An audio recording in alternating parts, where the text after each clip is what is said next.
What comes to your mind when you hear the word desire? Do you sometimes stigmatize yourself for pursuing your guilty pleasures? Do you let others decide what your life goals should be?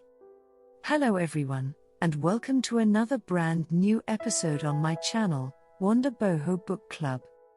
Today I'll be talking about the book, The Desire Map, A Guide to Creating Goals with Soul, written by Danielle LaPorte.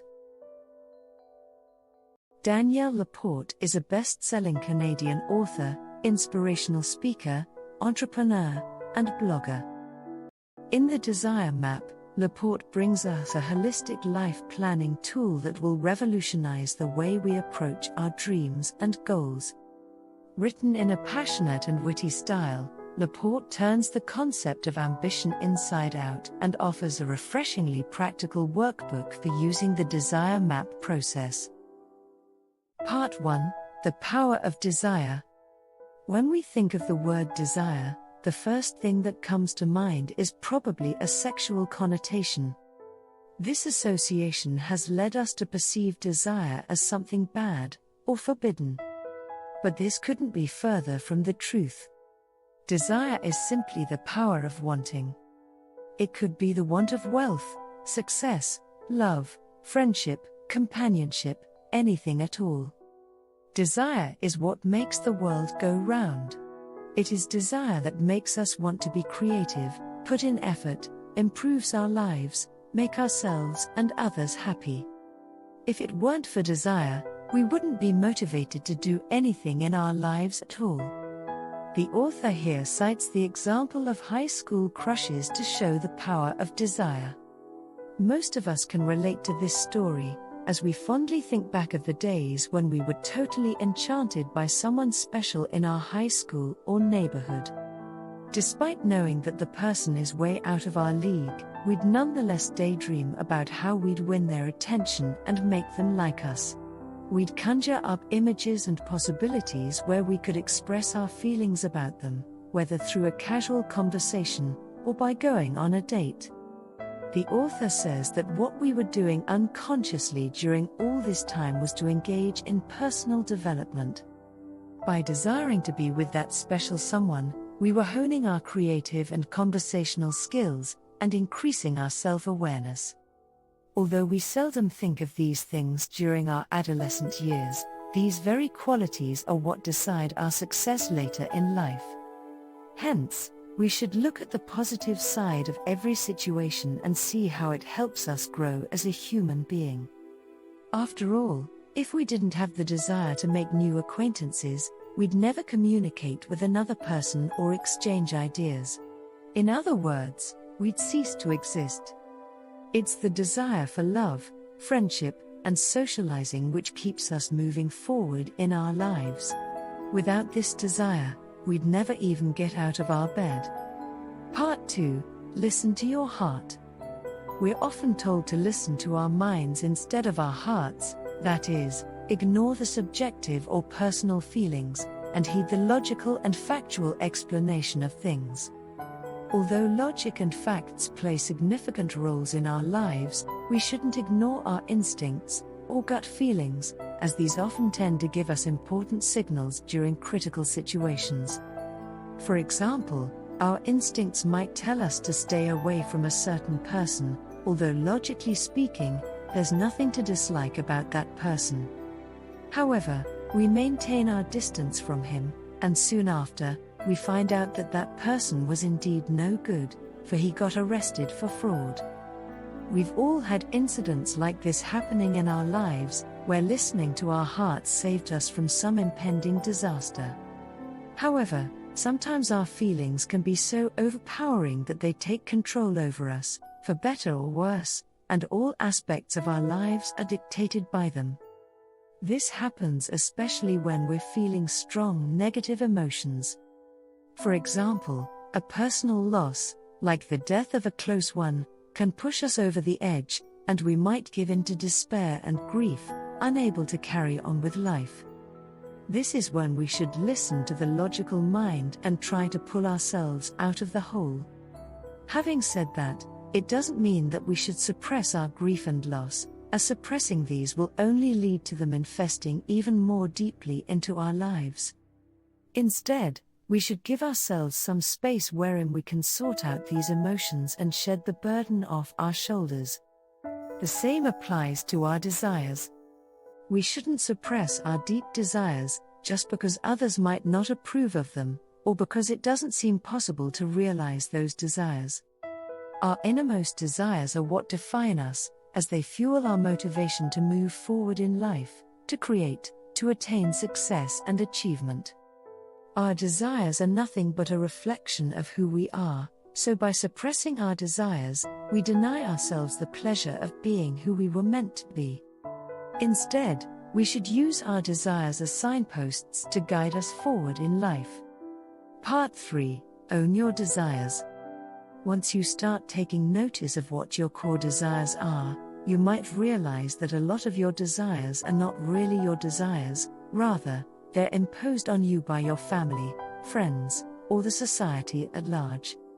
Desires like attaining a certain level of income, getting married and having children, might be desires you developed by watching your friends do the same, and because we're social animals, we have the innate tendency to belong to a group or community, and seek the approval of others. Instead of blindly following others, ask yourself what your innermost desire is. It might be that while your friends are busy running after a promotion at work and buying their dream house, your deepest desire is to backpack around the world. Also, pay attention to life experiences to recognize potential significant events. Although critical thinking and self-introspection is important, sometimes they may trick us into overlooking things that might otherwise have big impact on our lives. For example, we might have certain set criteria in our minds when it comes to choosing our life partner, and we might brush off a potential romantic connection just because they don't fit those criteria, even though they make us feel come alive. Hence, we should be open to new experiences, while staying true to our core desires. Part 4. Don't dread your goals. While evaluating our goals, we should pay attention to the happiness quotient of each goal. What it essentially means is that we should notice if working on these goals fill us with happiness or dread. Sometimes we set strict deadlines for ourselves and criticize ourselves harshly if we don't meet those deadlines. This adds pressure and rigidity to our goal-setting process, which can, in extreme cases, turn our goals into nightmares. As a result, we start avoiding working on our goals, or make excuses and procrastinate. Whenever we find ourselves in a situation like this, we should re-evaluate our goals and goal-setting process. It's true that goal setting can be a little intimidating at times, but it should be a healthy level of stress, something that pushes us to give our best, while feeling excited to do so. We should look forward to working towards fulfilling our goals every day, not run away from them. Also, once our goals are more in alignment with our core desire, we might feel inspired to come up with new ideas and set further goals, thereby fueling our personal and professional development. For example, if your goal is to make a lot of money in business, and you're feeling stressed out, thinking of the target revenue you're yet to reach, maybe you should change your goal to increasing awareness about your product or service, as you believe that your product or service will improve the lives of people in a significant way. As the awareness increases, more and more people will use your services, which in turn will increase your revenue. So, by changing your perspective, you'll be able to fulfill your goal as well as find a deeper meaning behind what you're doing. Having said that, it's important to remember that altering your goals shouldn't interfere with your happiness in other areas of your life. You shouldn't have to sacrifice your relationship or precious family time in order to pursue your evolved goal. A truly fulfilling goal is one where you feel inspired to work towards it, while feeling satisfied and maintaining balance in other areas of your life. Also, you shouldn't hurt others in order to achieve your desired goal. On the contrary, a satisfying goal is inclusive in nature, that is, you should achieve a bigger sense of fulfillment when you see others grow alongside you. Part 5. Embrace your weakness.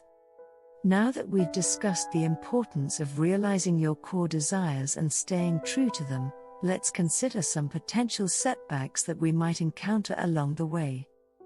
The first and biggest obstacle is our self-limiting attitude. We might have big aspirations, but sometimes we are afraid of even taking a single step towards achieving them, just because we think that our goals are too big for us. The only way to get rid of this mentality is to realize that we have infinite potential within us, and we can achieve whatever we wish to, no matter how crazy it may seem at first. All the successful people in the world have achieved what they have because they dared to think out of the box, and had the courage to work on their outrageous dreams.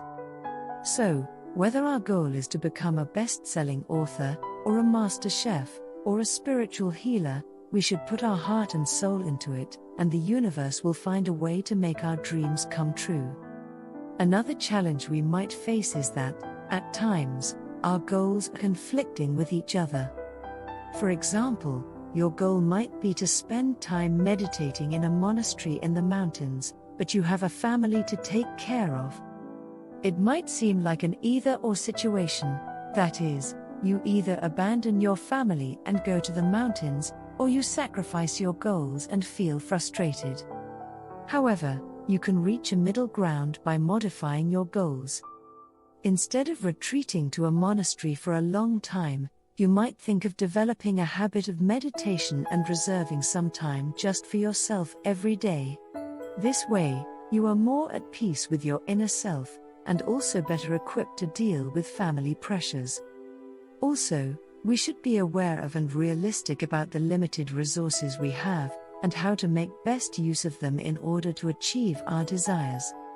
For example, our deep desire might be to go on a year-long trip around the world, but we can't afford it because we don't have enough savings in the bank. Instead of feeling dejected, we can postpone our plan for a while, so that we can save some more money. Also, instead of 1 year, we might cut the trip down to 6 months. Thus, we can have both a comfortable budget and a decent traveling time to fulfill our dreams. Conclusion: desires play a significant role in our lives. Although sometimes labeled as sinful or forbidden, desires, when channeled in the right direction, can fill us with energy and motivation to change the world and make our wildest dreams come true. We can recognize our core desires by following our heart and enhancing our self-awareness. Also, we should learn to respect our goals rather than be intimidated by them, and embrace our weaknesses and limitations, and work on them with conviction of overcoming them. By staying true to our innermost desires and goals, we can find true happiness and success. Thank you for watching this episode. Please don't forget to subscribe. See you soon in our next episode.